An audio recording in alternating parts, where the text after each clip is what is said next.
അവര്. എന്റെ മോളെ കൊന്നു കളഞ്ഞവര് ഈ ആശുപത്രി ചീസ് ചെയ്യണം. ഹോസ്പിറ്റലിൽ നമുക്ക് ഇല്ലാതാക്കിയേക്കാം.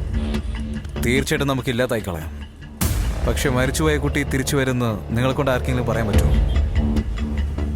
ഒരു ജീവൻ നമ്മുടെ കൺമുമ്പിൽ പോയിക്കൊണ്ടിരിക്കുന്നു. ഇതുപോലെ എത്ര ജീവനാണ് പോയിക്കൊണ്ടിരിക്കുന്നത്. ഇനി ഒരു ജീവൻ പോലെ പോലെ നമ്മൾ സൂക്ഷിക്കേണ്ടതാണ്. എങ്ങനെയാണ് സർ? എൻ്റെ അടുത്തൊരു സൊല്യൂഷൻ ഉണ്ട്. അത് ഡൽഹിയിൽ കേൾപ്പിക്കാൻ പറ്റുമോ നിങ്ങൾക്ക്?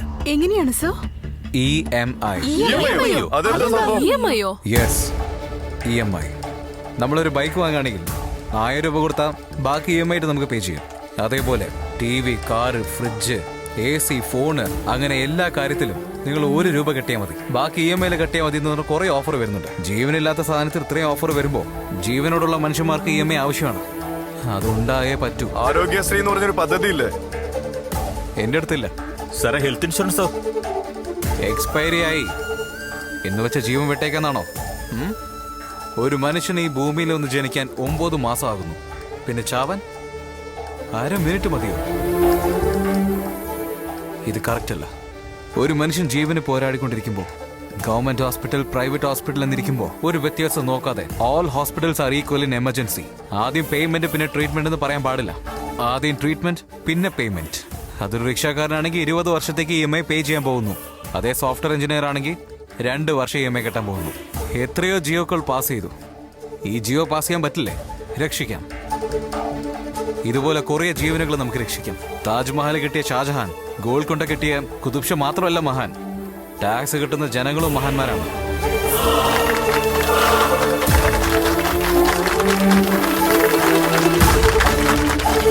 EMI കോൺസെപ്റ്റ് കൊള്ളാം സാറേ. ജിയോ പാസ് ചെയ്തില്ലെങ്കിൽ അസംബ്ലിയുടെ മുമ്പിൽ വെച്ച് എന്താ ചെയ്യാൻ പോകുന്നത് കണ്ടോ സാറേ? നേടിയുടെ പവർ എന്താന്ന് ഞങ്ങൾ കാണിക്കാം സാർ.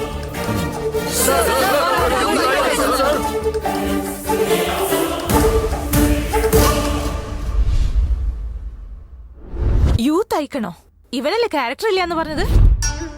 ഇവന് ഇത്ര നല്ല ക്യാരക്ടർ ആയിരുന്നു. മോളെ, ചെറുക്കൻ ഫിക്സ് ആയി കേട്ടോ. അങ്ങനെയാണോ? അതെ മോളെ, ചെറുക്കൻ സാധാരണപ്പെട്ടവനല്ല, പുലിയാണ് മോളെ. ആശുപത്രി തന്നെ ഇളകി മറിഞ്ഞില്ലേ? അപ്പൊ ചേട്ടൻ ഫിക്സ് ആയല്ലേ? ചെറുക്കൻ ഫിക്സ് ആയി.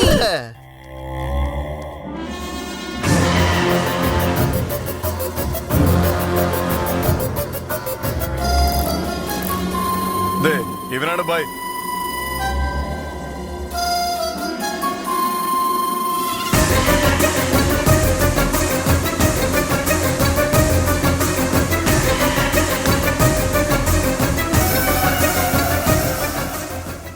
അച്ഛാ, അച്ഛന്റെ കണ്ണാണെങ്കിൽ സത്യം, അവന്റെ കണ്ണ് ഞാൻ അടച്ചു.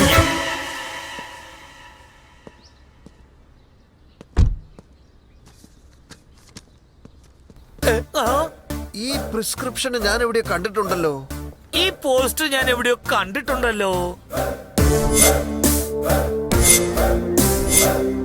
ഡോക്ടർ, എന്റെ അമ്മോ, ഡോക്ടർ ഇപ്പൊ ബന്ധുവായോ? എന്റെ മോന്റെ അമ്മായിയപ്പ. എന്റെ ഈശ്വര, ലവൻ ഇവന്റെ മോനാണോ? മോന്റെ അമ്മായിയപ്പ. അങ്ങനെ എന്നെ വിളിക്കരുത്, ഡോക്ടർ എന്ന് വിളിച്ചാൽ മതി. ഒരുത്തനെ കോടാനുകോടി സ്വത്തുണ്ടായിട്ടും ഒരേ ഒരു എക്സ്ട്രാ ഫിംഗർ ഉള്ളത് കൊണ്ട് മാത്രമാണ് ആ ബന്ധം ഞാൻ വേണ്ടെന്ന് പറഞ്ഞത്. അങ്ങനെയുള്ളപ്പോ 2 ബ്രെയിൻ ഉള്ളവന് മാത്രം ഞാൻ എങ്ങനെ എന്റെ മോളെ കെട്ടിക്കും? ഡോക്ടറെ, പരമശിവന് 3 കണ്ണുകളാ, ബ്രഹ്മദേവന് 4 തലകളാ, ദേവിക്ക് 8 കരങ്ങൾ. ദൈവങ്ങൾക്കൊക്കെ അങ്ങനെ ഉള്ളപ്പോ മനുഷ്യന്മാരെ പറ്റി എന്തു പറയാനാ? ജീസസ്! ആദ്യം നിങ്ങൾ ഒന്നും കൂടി തിരിഞ്ഞ്. നിങ്ങൾ 2 പേര് വെച്ചുകൊണ്ട് 2 സ്ത്രീധനം എനിക്ക് ആവശ്യമില്ല. ഒരു സ്ത്രീധനം തന്നാ മതി. യോ, എന്റെ പ്രശ്നം ഇവിടെ ശ്രീധരമല്ല, ബ്രെയിൻ ആണ്. നിന്റെ മോനെ കെട്ടിയാലേ ബ്രെയിൻ പ്രോബ്ലം. അങ്ങനെയുള്ള പ്രശ്നമൊന്നും നിങ്ങൾക്ക് വരില്ല സാറേ. അയ്യോ, വരില്ല സാർ. കാരണം അഭിയാണ് നിങ്ങളുടെ മകളെ പ്രേമിച്ചത്. അതെ. രാം എന്ന പേരുള്ളവ ആരെയും പ്രേമിച്ചില്ലല്ലോ. ഇതിലെന്താ പ്രശ്നം?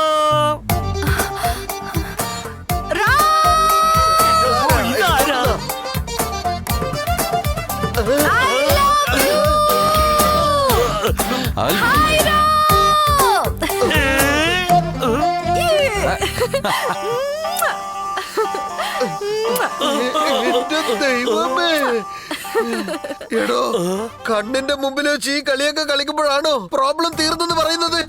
അവന് 2 ബ്രെയിൻ ഉള്ളത് കൊണ്ടാണ്.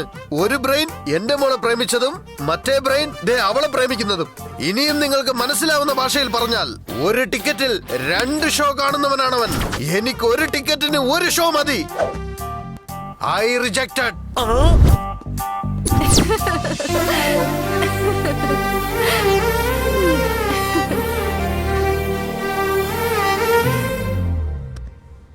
രാം ഗോപാൽ വർമ്മ തിരുപ്പതിയിലേക്ക് പോകുന്നെന്ന് പറഞ്ഞപ്പോ ഇങ്ങനെ എന്തെങ്കിലും സംഭവിക്കുന്നു ഞാൻ വിചാരിച്ചു. കേൾക്കുന്നതൊക്കെ വിവേകാനന്ദന്റെ ഉപദേശങ്ങള്, പക്ഷെ നുഴഞ്ഞു കയറുന്നത്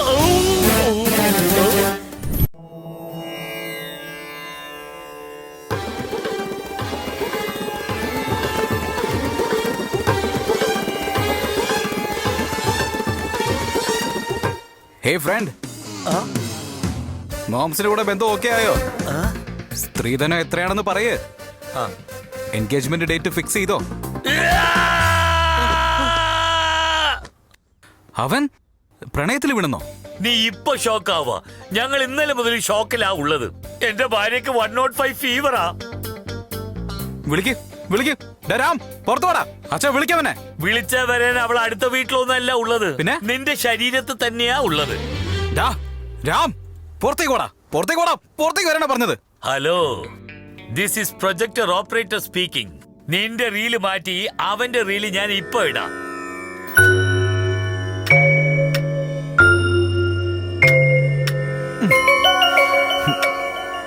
तद्धीं तन्नत्तद्धिं तद्धीं तन्नाधिं तद्धीं तन्नत्तद्धिं तद्धीं तन्नाधिं तत्तां तन्नतचुन्न तन्नतचुन्न പിതാവേ. പറയും മോനെ, പേടിക്കാതെ പറ. ആ. ആരാ റാണി? നിന്റെ ഈ നാണത്തിന് ഞാൻ സിൽവർ ജൂബിലി അവാർഡ് തന്നെ തരാം. ആരാടാ ആ പെണ്ണ്? പറ. അവളുടെ പേര് ആശ്ചര്യ.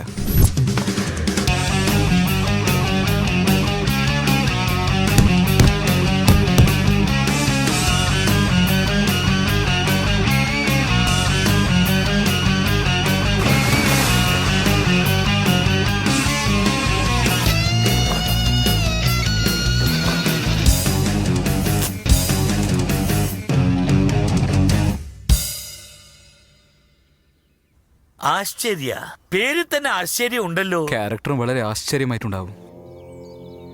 കാര്യേഷു യോഗി കരുണേഷു ദക്ഷ രൂപേക്ഷു ദക്ഷ ക്ഷമേതു രാമ. എനിക്ക് നിങ്ങളിൽ ത്യാഗരാജ സ്വാമികളെ കാണാൻ കഴിയും. എനിക്ക് നിങ്ങളുടെ ഉള്ളിൽ വിവേകാനന്ദനെ കാണാൻ സാധിക്കുന്നുണ്ട് സ്വാമി. God എന്റെ bless you. കണ്ണില് പക്കോട മാത്രമേ കാണുന്നുള്ളൂ. അമ്മേ, എന്തടാ 10th പഠിക്കുമ്പോ ഐ ലവ് യു എന്ന് പറഞ്ഞതാ. അന്ന് ഐ ലവ് ഇന്ത്യ ഓൺലി എന്ന് പറഞ്ഞതാ. ശരി, ബ്രെയിൻ ഒന്ന് വളർന്നോട്ടെ എന്ന് പറഞ്ഞു വിട്ടതാ. +2 വിന്റർ സീസണിൽ ഐ ലവ് യു എന്ന് പറഞ്ഞു. All women's are my sisters എന്ന് പറഞ്ഞു. നിന്റെ സിസ്റ്റത്തിൽ എന്തോ പ്രശ്നമുണ്ടെന്ന് വെച്ച് ഞാൻ വെയിറ്റ് ചെയ്തു. Degree first year Valentine's day ആണെന്ന് പ്രതീക്ഷിച്ചു. Second year, third year. ആഹാ, എന്റെ ലൈഫിൽ എല്ലാ വാലന്റൈൻസ് ഡേക്ക് ഞാൻ വെയിറ്റ് ചെയ്യേണ്ടി വരുമോ?